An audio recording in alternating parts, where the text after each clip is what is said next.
के सिलसिले को आगे बढ़ाते हैं और अभी आपको बताएं कि मुल्क में सिविल मार्शल लॉ नाफिज है। चीफ जस्टिस सोमोटो कब इस्तेमाल करेंगे? 27 किलोमीटर की हुकूमत 22 करोड़ आवाम पर मुसल्लत कर दी गई है। सारा सर्कस इमरान खान को नाअहल करने के लिए लगाया गया है, ऐसा कहना था रहनुमा पीटीआई मलिका बुखारी का। प्रोग्राम नेशनल डिबेट में गुफ्तगू करते हुए उनका कहना था कि हुकूमत एक ही बार 22 करोड़ आवाम को गद्दार करार दे दे। मुल्क इस वक्त तारीख के स्याह तरीन दौर से गुजर रहा है।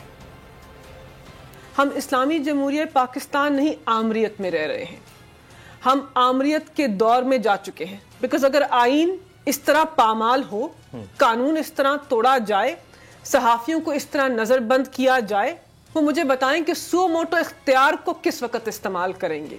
जब पाकिस्तान के आम शहरियों का रोड के ऊपर खून बहेगा, गद्दारी के मुकदमात को, संगीन मुकदमात को हक की आवाज बुलंद करने के लिए इस्तेमाल किया जाए, तो ऐसे निजाम को जमहूरियत नहीं आमरीत कहते हैं। अहल को नाअहल करने के लिए एक आदमी अवाम के महबूब लीडर को, उनके मोहसिन को गद्दार साबित करने के लिए, उनके मोहसिन को नाअहल करने के लिए, तो ये सारा सर्कस सजाया जा रहा है। आप पाकिस्तान की 22 करोड़ अवाम को एक एक करके बंद नहीं कर सकते। आपकी जेलों में